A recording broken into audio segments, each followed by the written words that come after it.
everyone, it's Richard Milligan here. We're about to cut another podcast, episode 45, on recruiting conversations.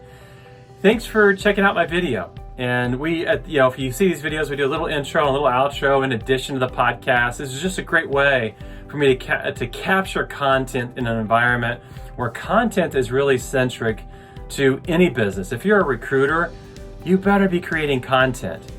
And there's some framework around this. If you want to check out one of my episodes, we talk about the 4 C's of social. There's 4 C's that you need to be following if you're going to be successful in social. And creating content is so critical to your success as a recruiter, because we see a lot of data now coming through where a lot of recruits, in fact, the majority of experienced recruits, we're talking about people that have experience in their business, are now moving through non-direct solicitation. That means that they're not being contacted by a recruiter and making a move. So one of the things that I do, why I do this particular format, is that it allows me to capture a ton of content.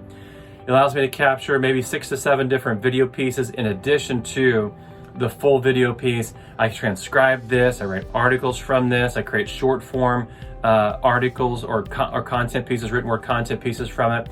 I create memes from it, quotes from it, like all kinds of things come from this single content piece. So I'm not really here to talk to you about that, but I do think it's relative. It's the beginning of 2020, and if you don't have a content strategy, you are not going to reach your potential this year as a recruiting leader. So that's one thing to think about. But I'm going to transfer from that topic into a different topic today, which is we're going to talk about operating in your passion zone. We're talking about operating at high energy. We're going to talk about operating with a lot of enthusiasm, because recruiting, if I oversimplify this, recruiting is simply a transference of my enthusiasm, my energy, my passion to you to get you excited about the opportunity.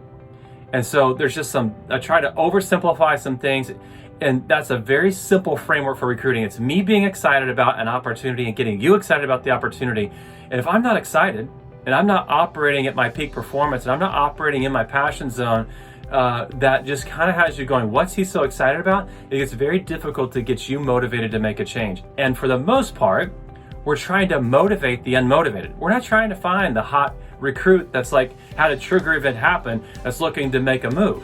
What we're trying to do is we're trying to find someone that's actually already happy where they're at, ultimately, that we can transfer our passion and our energy and our core value system and our vision to get them energized about what we have to offer in terms of our core value system, the vision of where we're going and what we're going to accomplish.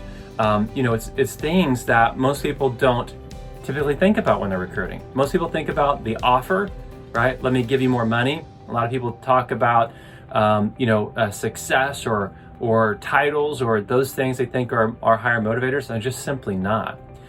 So I'm going to talk about that passion zone today as we go into the podcast. I'm about to go into the podcast now live, so bear with me here as we get our recording set up. We're going to go live here in 3, in 2, and in 1. Hey everyone, it's Richard Milligan, your host for Recruiting Conversations. I'm excited to be back. It's the new year. And I don't know, it just seems like when you get to turn over a new week, a new month, but a new year, something special, but then we're into a new decade, there's just success is in the air, right? It's like rain on a spring morning. It's just like everything feels different, smells different. And that's kind of what I sense here headed into 2020. Maybe I'm a little too excited. I don't know, but we're going to talk about enthusiasm today. So it's okay. I'm showing up excited. One of the things, if you're in my coaching and you're listening to this, you know this to be true. And I laugh. In my coaching, I literally have to stop myself and pause. I did it 2 or 3 times today in different coaching sessions where my energy starts to go up and it goes up and it goes up and it goes up. And suddenly it's like, I got to bring myself down. I get way too excited about doing what I do and sharing what I have to share, but I'm operating in my passion zone. I actually love this. Seriously, if someone came in and said, we want you to work for 20% of what you're currently working for, I would have no problem with it. I love it. I absolutely love it. And one of the things that came up today is that my energy was in a coaching session was extremely high and someone's was extremely low. And so in that, a question that came up was like, kind of what's going on? Like, where's the enthusiasm? Where's the energy? What are you going through? What are you dealing with? And one of the things that came up is this individual said, I just don't have any passion. I don't have any energy or enthusiasm in doing what I'm doing today. One of the things that I coached them to was a simplistic understanding or framework for recruiting. If I'm a recruiter, I'm a recruiting leader, and I get someone on the phone, it is imperative, it's imperative that I have a passion and enthusiasm and energy about the opportunity where I am right now and the opportunity that I have to offer. The reason why is that in the most basic form, recruiting is simply a transference of that energy. If I can get you excited about what I'm excited about, if I can get you energized about what I'm energized about, if I can get you passionate about what I'm passionate about, you come join me. It's really that simple. Network marketers, I despise you, I hate you, but I love you, right? You are the greatest, but you're also the worst. And that's because I keep buying your stuff, okay? It's like, I don't want to be approached by a network marketing opportunity. I just don't want to. I'm a busy guy, I run multiple successful businesses. I don't want to buy your stuff. But one of the things that network marketers are amazing at is figuring out how to get themselves and to get other people into this passion zone where someone's really excited about the product. And so, man, I'm embarrassed to tell you the things I've bought over the years, okay? I've bought a lot of Beachbody products. I've bought a lot of like facial stuff that's supposed to like remove 25 years of wrinkles that I never used. I've bought like, I don't know, pink drinks. I mean, my wife buys all kinds of crazy stuff with this. And the reason why is because these people are operating in a way that allows them to transfer this excitement to other people. And when people get excited about it, they're like, yeah, sign me up. Yeah, I'll buy the product, right? So it's, as recruiting leaders, it's critical that we operate in our passion zone, that we're operating at this peak enthusiasm, that we can then transfer that to somebody else. The great recruiters understand they're not looking for someone that's had a trigger event already happen that is already going to make a move. Think about this. So I do a lot of coaching inside the mortgage industry.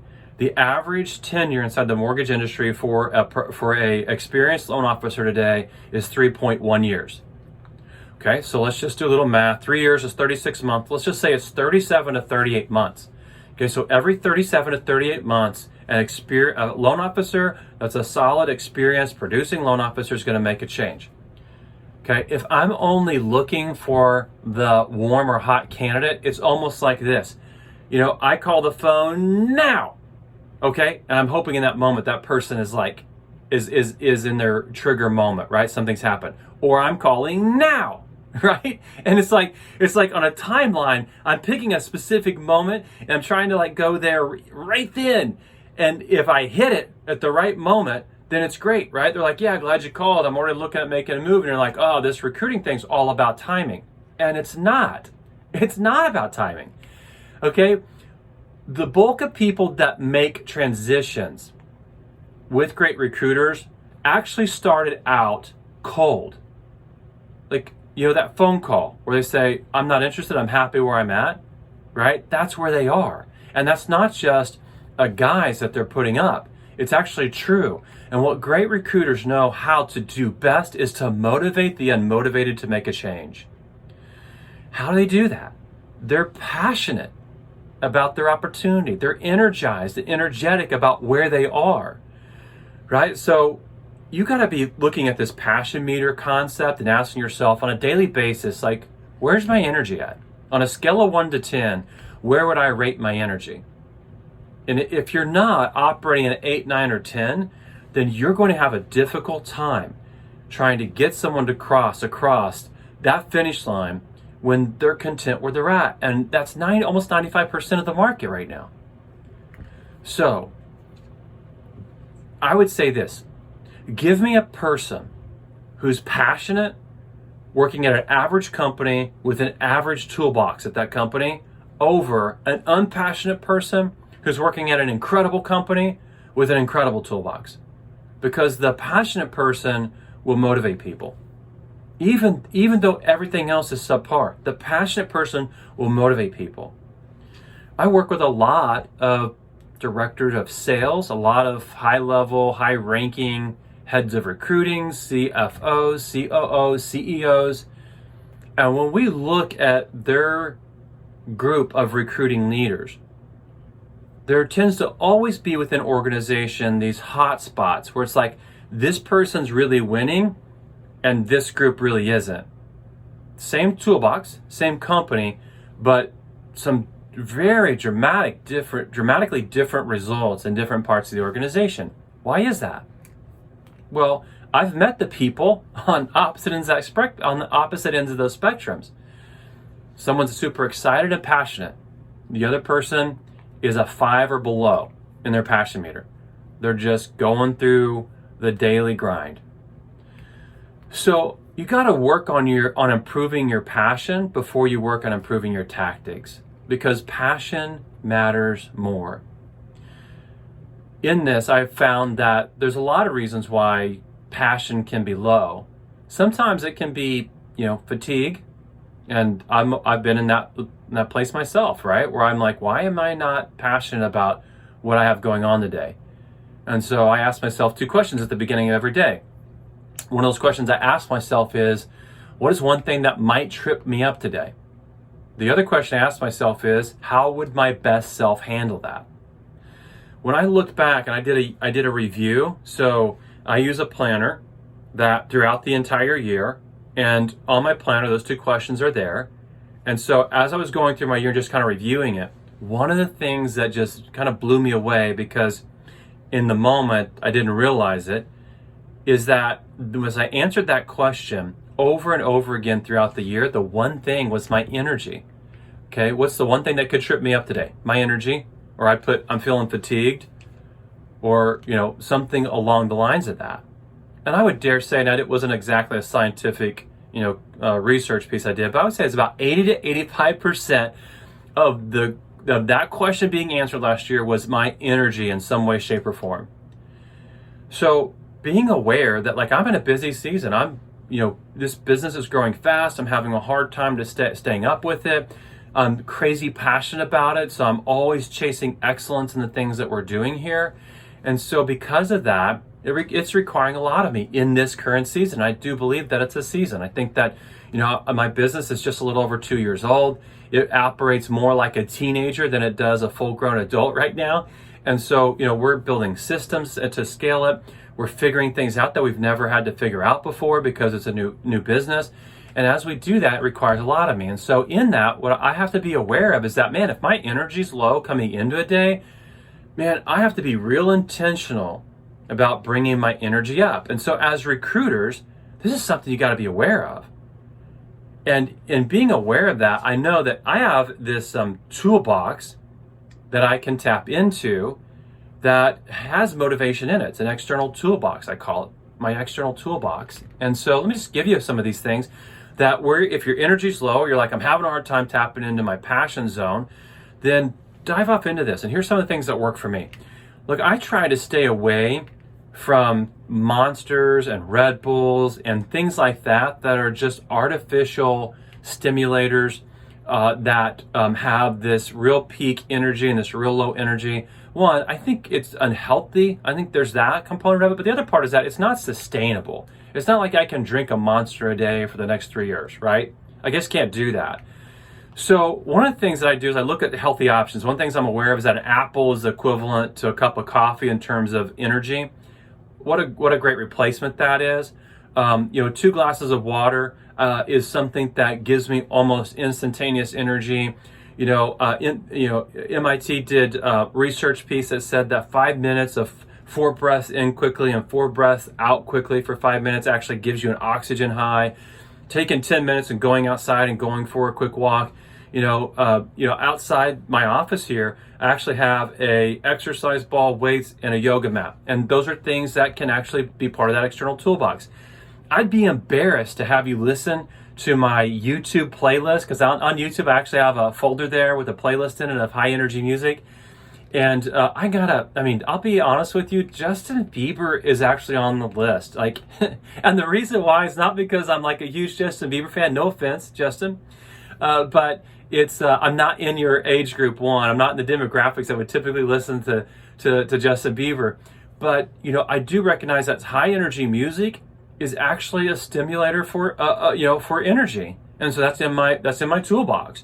So I have all these things I can wrap my arms around. If it is energy, if it is fatigue, I recognize that Navy SEALs have proved this, that when we think we've reached our max, there's a lot more available. In fact, there's 40 to 60% more available when we think we've reached our max. And so I'm aware when my energy's low, and I work really, really intentionally to bring that energy up. But I'm also aware that beyond just fatigue and being tired, there are other things that can impact this.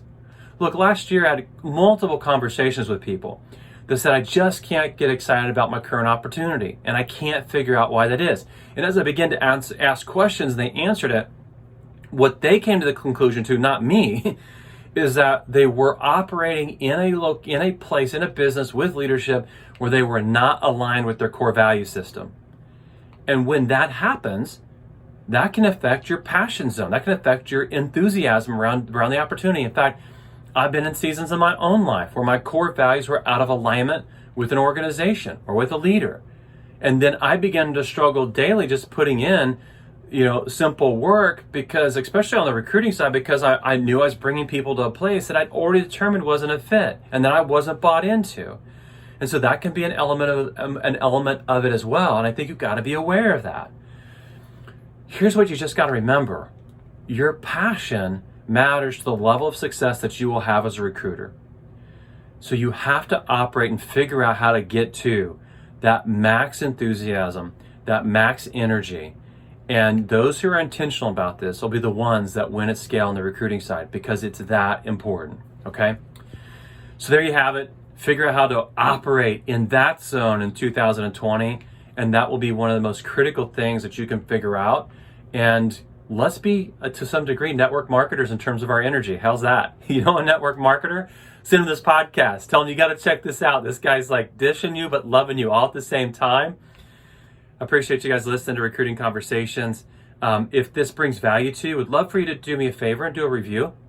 We have several thousand listeners here, and if over the course of the last year or however long you've listened to this podcast, there's been a nugget or two and it's been worthwhile for you to come back to, would love it if you would actually do a review and then also share it. The recruiting leader has the most difficult job in any organization. That's not just just a blanket statement without any knowledge. Look, it's true. Like, anybody want to debate me on the most difficult job in any industry, in any business? If you're on the sales side and you're hiring experienced loan officers and you're managing a team at the same time while you're doing that, look, I have a lot of empathy for you. I operated in that place for a long time in my career. You are that middle management role where all the information comes from the top that you have to actually disseminate to those people underneath your umbrella, underneath your leadership, and you get all that noise from the people underneath you that needs to go up to the top of executive management. And so you got to figure out how to navigate the two components while motivating both sides of that to change. And then you wear the hat of recruiting. And so being passionate about what you do is going to matter a lot, because you're going to have a lot on you in 2020, no doubt. So with that said, have a great week, everybody. And I'll look forward to seeing you again next time here on Recruiting Conversations. I think it's true. I really do. If you're what I would call a recruiting leader, someone who leads a team and then also is responsible for recruiting that team, you are a professional juggler. You're a professional juggler. 12 to 15 balls in the air at all times, right? I kind of jokingly before said, man, if they gave the recruiting leader a sabbatical and said, take a month or 2 months off, we just want you to create a checklist of all the things you do so we can make sure they get done, they would need to hire 5 or 6 people to do what you do. okay? You operate like an entrepreneur. You know, they've done studies of entrepreneurs, and they found the average entrepreneur does operate to the capacity that 5 to 7 employees normally operates at. And if you're a recruiting leader, then you are really operating that role. You're kind of running a small business. You're acting entrepreneurially in a lot of the things that you do. And so this passion piece, it can come and go, and we've got to be aware of that. And it can come and go based off of a recent struggle, based off of just being tired and having a lot of weight on you and carrying a lot of pressure from the position. And some of it can come from other places, right? I mean, I've had personal struggles where those have actually weighed on me in seasons. And so I've had my neck, my disc fused in my C5, C6. I've had 2 major knee surgeries. I've had 2 major shoulder surgeries. You know, all of those things can come and go. And some of those major physical issues that I've had over the years I've been able to work through in a short season have actually played into some of that. And so I'm well aware of that. This is something worth fighting for. Remember that. Anything worth having in this life, you will have to fight for it. Perseverance is a 12-letter dirty word, and nobody wants to be told, go persevere, right? But in seasons, we anything worth having, ultimately comes through the lens of that, of persevering and getting to the other side of that. And so we have to do that. And the only way we get from where we are to where we want to be is if we bring our passion, we bring our enthusiasm, we bring our energy with us. So let's be that kind of a person this week. So have a great week, everyone. Look forward to seeing you again here on one of my videos. And I will talk to you or see you whenever I see you on the next video.